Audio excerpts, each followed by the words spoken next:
CMHO Sukma ने एक विज्ञापन जारी किया है 31/8/2023 की डेट पर। दरअसल ये विज्ञापन कुछ भर्तियों को लेकर है जो राष्ट्रीय मिशन है। मिशन संचालक राष्ट्रीय स्वास्थ्य मिशन रायपुर के एक आदेश क्रमांक NS 425387A इसका रेफरेंस है 11/5/2023 का परिपालन करता हुआ।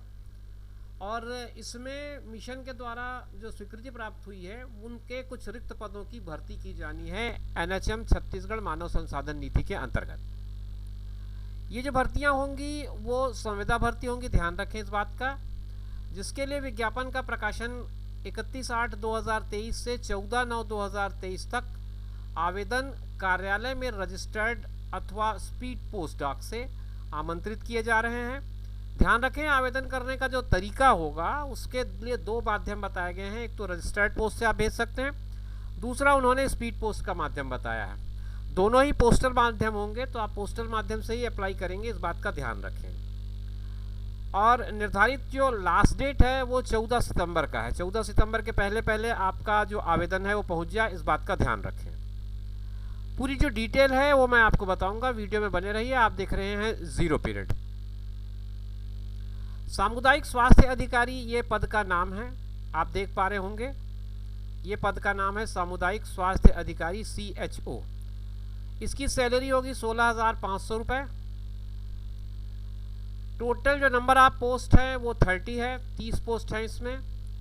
और इसमें अलग अलग रिजर्वेशन दिया है आपको, 1 और 3 और 26। एक पद है OBC का अनरिजर्व 3 है, और ST के लिए 26 पद हैं।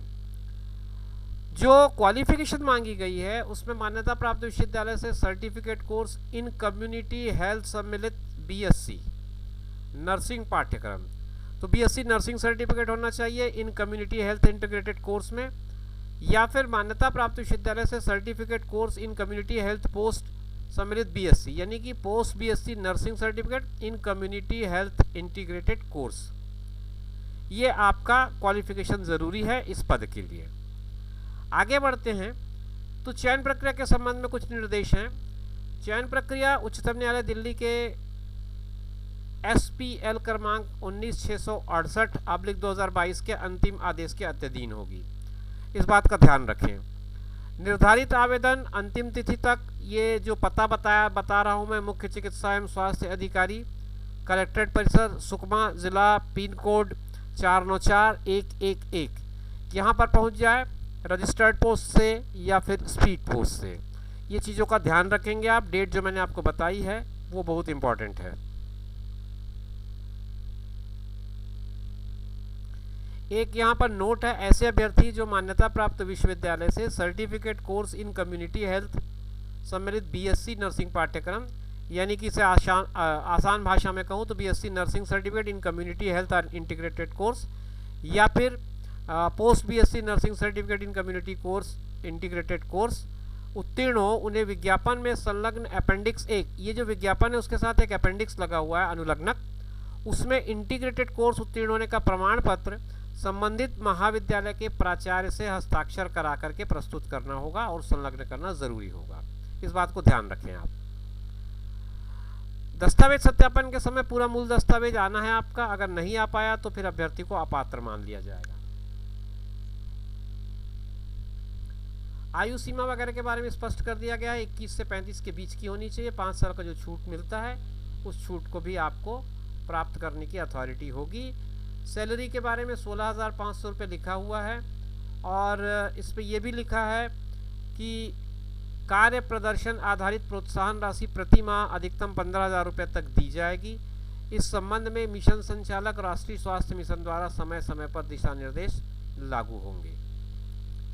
आवेदन का शुल्क जो है वो मानदेय लेस देन 25,000 से कम का जो मानदेय होता है उसके लिए जो आवेदन शुल्क होगा वो विकलांग वर्ग के लिए आपका 100 रुपये लिखा है, और अन्य पिछड़ा के लिए 200 और अनारक्षित के लिए 300। तो 3 कैटेगरी हैं अलग अलग, इन तीनों कैटेगरी के अलग अलग आपके एप्लीकेशन फ़ीस हैं। अब ये एप्लीकेशन फ़ीस आप कैसे पे करेंगे? इसे पे करने के लिए जिला स्वास्थ्य समिति के नाम पर एक खाता है district health society Sukma NRHM fund. इसका अकाउंट नंबर इन्होंने मेंशन किया 3226771242। इसका IFSC कोड भी इन्होंने रिलीज़ किया है। इसमें फ़ोनपे, गूगल पे, पेटीएम या स्वयं बैंक में जमा करके पावती आवेदन पत्र में संलग्न करने पर ही आवेदन पत्र मान्य होगा। DD स्वीकार नहीं किया जाएगा, ये भी लिखा है। तो ये आवेदन पत्र के साथ आवेदन शुल्क जमा करने की प्रक्रिया हो गई। अब मैं बात करूं भर्ती प्रक्रिया की, तो ये कहते हैं कि जो प्राप्त आवेदन होंगे उनके दस्तावेजों की स्क्रूटनिंग होगी और उसके बाद फिर दावा आपत्ति के लिए पात्र की एक सूची आएगी। सूची के प्रकाशन के बाद कौशल परीक्षा या दक्षता परीक्षा, साक्षात्कार के लिए बुलावा, चयन सूची, ये सारे क्रम होंगे और इन सब के लिए आपको सुकमा का जो वेबसाइट है उसको देखते रहना है। सारी इन्फॉर्मेशन आपको वहीं मिलेगी। अलग से आपको कोई डाक के माध्यम से सूचना नहीं मिलने वाली है, तो आप इस बात को ध्यान रखें।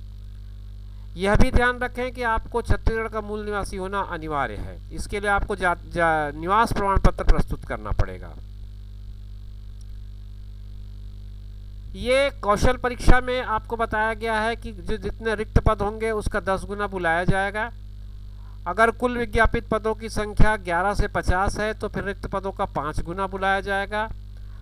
तो हम इसी रेंज में आते हैं। कुल विज्ञापित पद 36 हैं या 30 हैं, तो हम दूसरे रेंज में आते हैं। तो विज्ञापित पदों का 5 गुना आपको कौशल परीक्षा या साक्षात्कार के लिए बुलाया जाएगा। दस्तावेज सत्यापन तथा लिखित परीक्षा या साक्षात्कार के समय ये जो 13 पॉइंट का एक लिस्ट है, इसको आप देख लें। ये पूरे आपके डॉक्यूमेंट्स लेकर के आपको उपस्थित होना पड़ेगा। इसके अलावा और कोई महत्वपूर्ण बात अगर मुझे दिखती है तो मैं ज़रूर शेयर करूंगा।